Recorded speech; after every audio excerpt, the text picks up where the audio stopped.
Hello everyone. তো চলে আসলাম আর একটা ভ্লগ নিয়ে। তো সকাল সকাল আজকে মর্নিংটা কিন্তু একদম পুরো ফ্রেশ।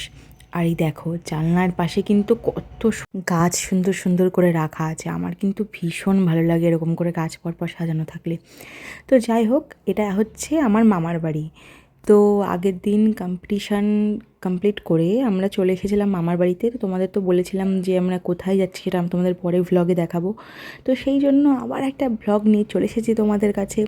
তো দেখো, ঘুম থেকে উঠেই মামি একেবারে সকালবেলায় চা করে দিয়েছে। তো সকাল সকাল চা খেয়ে একেবারে ফ্রেশ হয়ে বেরিয়ে পড়লাম ঘুরতে যাওয়ার জন্য। আর যাওয়ার আগেই দেখো এই পুচকে দুটো ওখানে শুয়ে শুয়ে রোদ পোয়াচ্ছিলো। তোদেরকে বাই বাই করে আমরা বেরিয়ে পড়লাম। আমি মলয় আর দীপদাদা মিলে যাচ্ছি এখন ঘুরতে। তো চলো কোথায় কোথায় ঘুরতে যাচ্ছি সেটা কিন্তু তোমাদের আমি ভিডিওতে দেখাবো। আর এই দেখো, এটা হচ্ছে বিশ্ব বাংলা গেট। তোমরা তো সবাই দেখেছো, আর যারা দেখোনি তারা আমার ভ্লগে দেখে নিও, আশা করি সবাই দেখেছো। তো এইবার আমরা চলে এসেছি হচ্ছে ইকো পার্ক, যেটা আমার সব থেকে মানে ফেভারিট জায়গা। আমার ভীষণ ভালো লাগে ইকো পার্কে আসতে। এই নিয়ে আমি ইকো পার্কে 3বার আসলাম, বাট মলাই প্রথম আসলো ফার্স্ট টাইম। তো রবিবারটা যেহেতু দীপদার ছুটি থাকে, তাই জন্য আমি দীপদাদা আর মলাই মিলে সকালবেলায় একেবারে চলে এসেছি ইকো পার্কে যাওয়ার জন্য। তো এখানে এসে বাবা কি রোদ, প্রচণ্ড গরম। সেই মনেই হচ্ছে না যে আমরা ডিসেম্বর মাসে এসেছি, সেই মনে হচ্ছে না আমরা মে জুন মাসে এসেছি। প্রচণ্ড গরম এখানে, প্রচণ্ড। আর এই দেখো তাজমহল, আমরা তাজমহল কবে যেতে পারবো তার তো কোনো ঠিক নেই, আদৌ যেতে পারবো কি পারবো না। তার জন্য এখানে এসে একটু তাজমহলও দেখে নিলাম, আর তার সামনে কয়েকটা ফটো ভিডিও তুলে নিলাম। আগের দিন সারাদিন কম্পিটিশনে থাকার পর পরের দিন সকালবেলা একেবারে ঘুরতে বেরিয়ে মুডটা পুরো অন্যরকমই ফ্রেশ হয়ে গেলে। এত বড় একটা ইকো পার্ক, এখানে ঘুরতে ঘুরতে তো মানে আমাদের পুরো সময়ই লেগে যাবে। তো তার জন্য আমরা হচ্ছে ওখান থেকে সাইকেল নিয়ে নিলাম। এই যে এখানে ডাবল সাইকেল, তোমরা তো মানে দেখেইছো, ডাবল পেট্টেল আর কি। তো সেই মজা হয়েছে। তো আমি প্রথমে ভিডিও করে দিচ্ছিলাম, আমি প্রথমে ওদের বললাম যে যা তোরা দুজনে মিলে আগে হচ্ছে সাইকেলটা চালিয়ে আয়, আমি একটু তোদের ভিডিও করে দিই। তো ওরা সাইকেল চালিয়ে অনেকটা ঘুরে এসেছে, আর আমি ওখানে দাঁড়িয়েছিলাম, দাঁড়িয়ে দাঁড়িয়ে আমি লোকজন দেখছিলাম আর কি। আর ভাবছিলাম যে ওরা কখন আসবে। তো যাই হোক, বিশাল আনন্দ হয়েছে। তো এই যে ওরা, আমি দাঁড়িয়ে থাকার পরে ওরা দেখছে যে আমি তখনও ভিডিও করছি। তো ওইটাই ওরা হাই ওই জন্য বললো, দীপদাও বললো। তো তারপরে এবার আমি আর মলয় সাইকেল চালিয়ে গেলাম ঘুরতে। বাট ওরা দুজনে মিলে যতটা ঘুরেছে আমি অতটা পারিনি। আমি যতটুকুনি পেরেছি সাইকেল চালিয়ে ঘুরে এসেছি। সত্যি কথা বলতে সেই মজা হয়েছে, মানে ঘুরে ঘুরে যা না মজা হয়েছে, সাইকেল চালিয়ে এই আধ ঘন্টা ভীষণ মজা হয়েছে। মানে আধ ঘন্টা টাইম ছিল, বাট আমরা আধ ঘন্টা অবধি সাইকেল চালাইনি, তার আগেই দিয়ে দিয়েছি। আর এটা হচ্ছিলো বাটারফ্লাই গার্ডেন। এখানে নাকি বিভিন্ন রকমের বাটারফ্লাই থাকে, বাট গিয়ে খুব একটা বেশি ছিলও না, কয়েকটা বাটারফ্লাই দেখেছি। আর এই দেখো এখানে একটা লেক। তো লেকে যে কত রকমের ফিশ, দারুণ লাগছে এতগুলো ফিশ দেখে। তো তারপরে এবার আমরা যাচ্ছি বাড়ির দিকে, কারণ সারাদিন ঘুরে তো আমরা পুরো টায়ার্ড হয়ে গেছি। বাড়ি গিয়ে দুপুরে আমাদের লাঞ্চ করতে হবে, কারণ মামি আমাদের জন্য রান্না করে রেখেছে। আর এই দেখো, এটা হচ্ছে পায়েস। এর সাথে তো তোমাদের পরিচয় করানো হয়নি। পায়েসের সাথে অনেক রকমের ফটো ভিডিও আছে, সেগুলো তোমাদের সাথে পরে শেয়ার করব। আর এই দেখো, সেটা হচ্ছে আমি তোমাদের সাথে শেয়ার করতে চাই, এটা হচ্ছে একজনের বাড়ি, মানে দেবাশিস মল্লিকের বাড়ি। তো উনি দেখো এখানে কুকুরদের থাকার জন্য হাউস করে রেখেছে। আর এই যে ওনার বাড়ির দুটো কুকুর ছিল, একটার নাম ছিল স্যান্ডি আর একটার নাম ছিল গোল্ডি। তো যাই হোক, ওরা যেখানে মারা গেছে সেখানে আর কি কুকুরদের জন্য এরকম ঘর করে রাখা হয়েছে। এই সত্যি কথা বলতে এটা আমার ভীষণ ভালো লেগেছে, মানে খুব কম মানুষই এইভাবে এরকম করে। আমি লাইফে ফার্স্ট টাইম এরকম দেখলাম যে কুকুরদের থাকার জন্য ঘর, এমনকি ওদের খেলার জন্য দোলনা, তারপরে ওদের দুপুরের খাবার, রাতের খাবার সমস্ত কিছু দেওয়া হয়।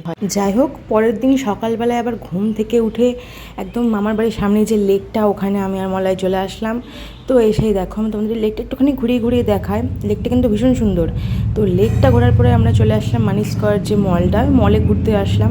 তো এখানে কোনো কিছুই শপিং করিনি, বাট কী করবো, একদম মামার বাড়ির কাছে একটু ঘুরে তো আসতেই হবে। আর আমি আগে এসেছি, মলয় তো আসিনি, তাই জন্য আমি বললাম যে চলো আমরা দুজনে মিলে একটু ঘুরে আসি। তো দুজনে মিলে চলে আসলাম ঘুরতে।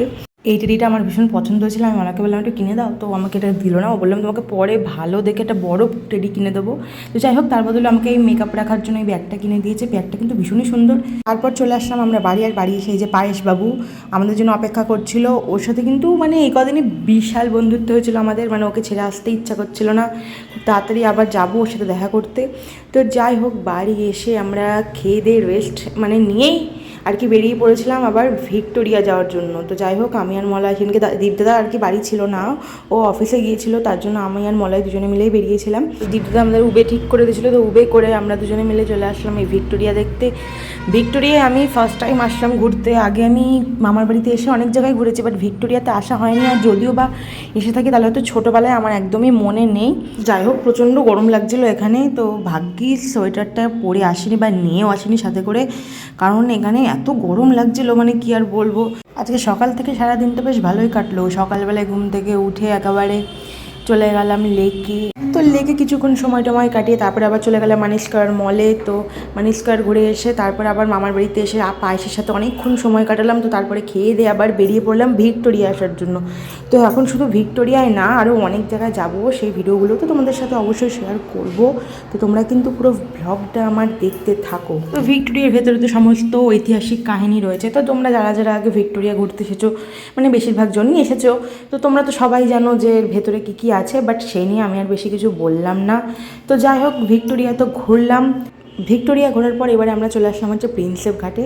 তো প্রিন্সেপ ঘাটে এসেও ওখানে আমরা অনেক কটা ভিডিও ফটো তুলে নিয়েছি। এটা হচ্ছে স্টেশন। তো এখানেও আমরা দুজনে কিছুক্ষণ সময় কাটাচ্ছিলাম। আর সত্যি কথা বলতে কেন এত সুন্দর হাওয়া দিচ্ছিল না, মানে দারুণ লাগছিলো, মনে হচ্ছিলো অনেকক্ষণ ধরে এখানেই বসে থাকি। বাট যেহেতু আমাদের আরেকটা জায়গায় আরও যেতে হবে, তার জন্য আমরা বেশিক্ষণ এখানে থাকিনি। তো তারপরে আমরা বাবুঘাটটা দেখার পরে আবার চলে আসলাম মিলেনিয়াম পার্কে। এখানে এসেও কিছুক্ষণ ঘুরলাম। তো সকাল থেকে যেহেতু আমরা ঘুরেই বেড়াচ্ছি, তো তার জন্য শরীরটা টায়ার্ড হয়ে গেছিলো।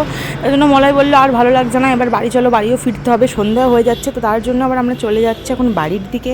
তারপর বাড়ি এসেই যে আমার পায়েস দেখো কত আদর করছে আমাকে, ভীষণ কিউট। মানে এই কদিন ওর সাথে থেকে আর বাড়ি আসতে ইচ্ছা করছিল না। আর এই দেখো সন্ধ্যাবেলা নিউ মার্কেটে গিয়ে আমার ফোনের এই দুটো কভার কিনে আনলাম। তো তারপর রাত্রেবেলা এসে যে একটু র্যাকেট খেলা হচ্ছিলো। আর এই পাগলাটাকে দেখো, সবাই র্যাকেট খেলছে আর ও দৌড়িয়েই যাচ্ছে। মানে র্যাকেট খেলতে সবার জানা কষ্ট হচ্ছে, ওর বেশি খাটনি করছে। দেখো এদিক ওদিক দৌড়িয়ে যাচ্ছে, কত কিউট ও জানো না। সামনে থেকে মানে ওকে দেখলে এত চটকাতে ইচ্ছা করবে, এমন আর ছাড়তে ইচ্ছা করে না। যাই হোক, এই কদিন মামার বাড়িতে ভীষণই আনন্দ হয়েছে। তো পায়েসের জন্য ভীষণ মন খারাপ করছে বাড়ি এসে। তো আবার খুব তাড়াতাড়ি ওর সাথে দেখা হবে। তোমাদের পায়েসকে কেমন লাগলো কমেন্টে কিন্তু অবশ্যই জানিও।